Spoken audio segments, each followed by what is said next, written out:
60 ans après les indépendances africaines, l'urgence est à la refondation de la relation entre l'Afrique et la France.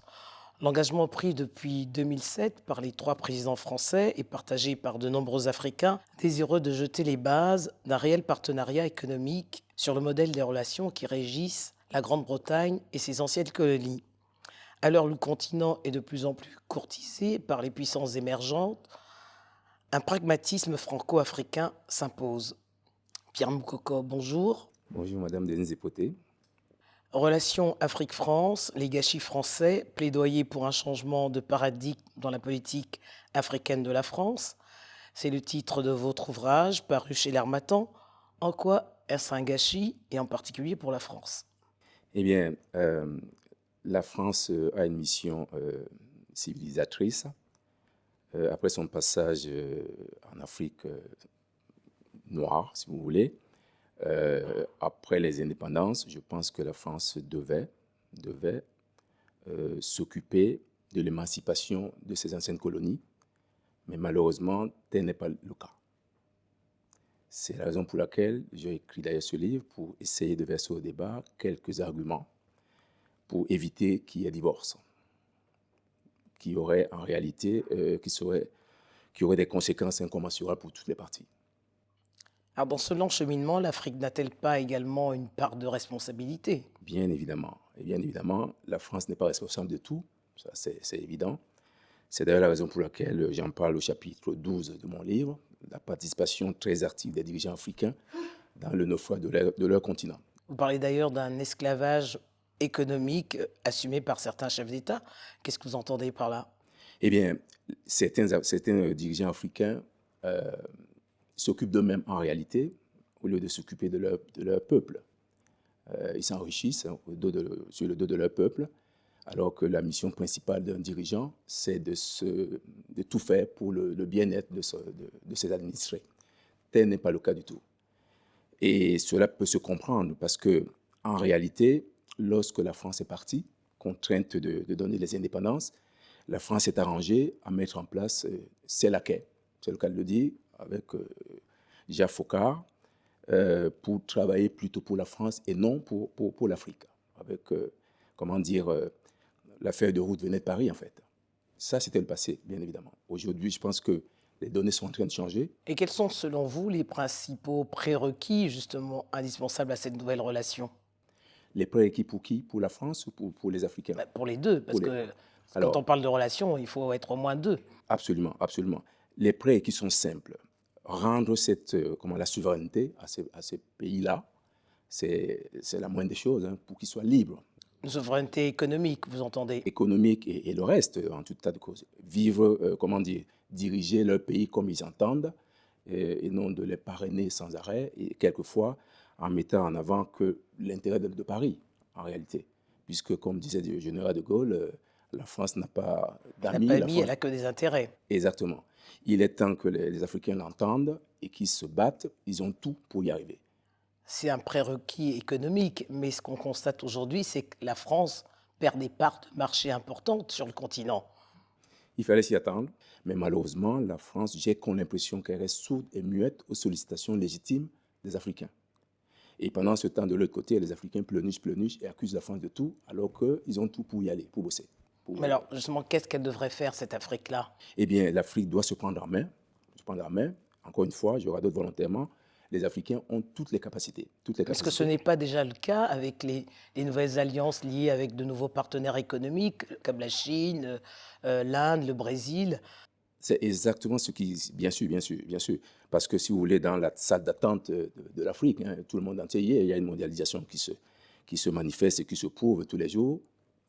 Enfin, situation que Paris n'a peut-être pas bien saisie. Eh bien, les Africains doivent y aller sans complexe. Ils doivent être le père de ce qu'ils font et le fils de ce qu'ils feront. Bon. Donc, il revient aux Africains d'y aller sans rien demander à personne. Il revient aux Africains d'y aller sans tourner autour du pot. Ne pas faire de cadeaux, bien évidemment. Démocratiquement, j'entends bien, mais s'opposer aux dictats qui viennent d'ailleurs et s'occuper que de leurs intérêts. D'Emmanuel Macron, vous attendez des actes concrets pour assainir les relations franco-africaines. Comment vous appréciez ce qui est mis en œuvre pour assumer la responsabilité historique de la France. On l'a vu au Rwanda, en Algérie, au Cameroun, hein, récemment, quand le président Macron s'y est rendu, et puis peut-être demain au Sénégal avec ce qui s'est passé au camp de Charoy, et puis peut-être demain à Madagascar. Est-ce qu'il a bien compris la situation? Moi, je me pose des questions. On peut tout promettre, d'ailleurs, on peut tout promettre, mais avec quels moyens en plus? Mais il y a eu quand même cet échange avec le sommet de Montpellier, avec Oui, oui, oui. la jeunesse africaine. Alors, sommet de Montpellier, j'avais applaudi, bien évidemment, parce que les dictateurs qui étaient invités, etc., ce qui ne roule pas pour leur pays, ça ne servait plus à rien. Il fallait aller au cœur du sujet, convoquer ces jeunes-là. C'est bien. Et puis, c'est bien ce que le président Macron a fait. Cependant, qu'est-ce qui sort de tout ça? Pour l'instant, rien du tout. Ça Rien fait du tout. un an, hein. J'entends bien. Moi, j'ai vu plutôt des promesses qui ne seront pas tenues. Vous savez, bon, 5 ans, c'est peu. Sa première mandature du président Macron, bien évidemment. Il y a des symboles. Changer les noms des rues en mettant les noms des tirailleurs sénégalais, je veux bien. Mais le problème ne se situe pas là. Il va au-delà de ça. Je vous assure que la belle France, notre France, est en danger. Parce que la France risque de perdre l'Afrique. Et si elle la perd, croyez-moi, elle sera plus 5e puissance du monde, peut-être 20e. Alors, que feront les Africains dans ce cas? Aller pour la Russie, pour la Chine, c'est pas gagné non plus. Si la France veut rester, eh bien, qu'elle se batte. Et aux Africains, si les Africains veulent s'en sortir vraiment, ils savent ce qu'ils doivent faire. On parle de partenariat désormais, hein. Absolument. Partenariat clair, relation gagnant-gagnant. Gagnant-gagnant. Mais malheureusement, c'est pas tout à fait ça. Quelles leçons vous avez tirées des récentes visites d'Emmanuel Macron au Cameroun, au Bénin et en Guinée-Bissau? Je veux que la France reste. Parce que j'aime la France. Je sais que les Africains aiment la France. Les Africains sont dessus. Mais Vous voulez que la France reste, c'est assez paradoxal parce que votre livre est quand même assez à charge. et à charge, disons que ça se prend appui sur les faits. Moi, je préfère la France, c'est vrai, mais pas n'importe quelle France, la vraie France, avec des relations gagnant-gagnant. Alors, les accords de gré à gré, non. Ces accords de décolonisation qui lient les mains des dirigeants africains, non. Voilà, donc une équité. C'est possible. Donc, il faut que la France mette ça en place et aille discuter avec les Africains et se pose Mais des questions. la France ne peut pas le mettre en place tout seul. Bien sûr, Il bien s'agit sûr. d'une relation. Donc, Oui, si c'est un partenariat, c'est ensemble qu'on j'entends bien. définit les nouvelles règles. J'entends bien. Les Africains, je pense que les Africains sont en train de lancer des messages à la France et que la France l'entende et bouge. Pour l'instant, je pense que c'est négligé. On dirait que rien ne se passe alors que la situation Alors, est très dans les grave. priorités que vous souhaitez voir changer, citez-moi en 3. Alors, évidemment, un seul suffit, rendre les souverainetés aux États africains. Aux États africains, ça dit tout. Ils seront libres de battre leur monnaie, ils seront libres de défendre leurs propres intérêts, les propres intérêts, sans qu'il y ait chantage inavoué quelque part. Tout part de là. La souveraineté des Africains doit être rendue aux Africains. Une souveraineté économique au niveau de la monnaie, Oui. mais encore. Au niveau économique, évidemment, les contrats de gré à gré terminés. Hein, dans la salle d'attente de l'Afrique, il y a tout le monde. Eh bien, il faut passer des messages très clairs à tous ceux qui veulent venir aider l'Afrique et puis de passer Mais c'est déjà le cas parce que l'Afrique aujourd'hui n'a pas comme unique partenaire la France. Ça commence à venir. Ce n'était pas le cas avant.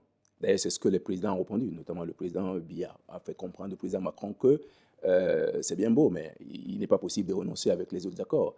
Le Cameroun est un pays qui est ouvert désormais à tout le monde. Le président Talon a dit la même chose. Donc, c'est ça. Ce ne sont plus des relations exclusives. Exactement. Alors que c'était ça. Tout était bon pour la France, etc. Avec une arrogance quelquefois incomprise. Je voulais quand même relever un point. Alors, mon bouquin peut paraître un peu à charge, mais vous savez... Pas un peu, il est quand même, même si vous reconnaissez que vous n'êtes pas pour le divorce entre l'Afrique et la France et qu'il faudra trouver de nouvelles solutions pour rebâtir cette nouvelle relation. Oui, alors, si vous voulez, moi je prends appui sur les faits, incontestables. Et je considère que la France, ce n'est pas n'importe quoi. Vous voyez, la grande France, quoi, une mission particulière. Et ce que j'ai découvert en travaillant sur ce bouquin, j'ai quand même passé plus de 2 ans et demi, parce que je me demandais, mais pourquoi les Africains en veulent à la France? Quand j'ai découvert ça, Madame Hipothé, quelquefois j'avais les larmes aux yeux. Vous voyez? Donc du coup, j'ai découvert tout ça, et puis je l'ai décrit, je dis non, pas la France, c'est pas possible. Et malheureusement, les Africains sont en train d'y arriver tout seuls parce que la France n'entend pas céder. Mais malheureusement, elle sera obligée puisque les pays émergents sont là, la Chine, l'Inde, la Russie, en fait, tous ces pays qui arrivent. Bon, j'espère que les Africains se poseront leurs conditions. Et vous espérez qu'ils seront entendus?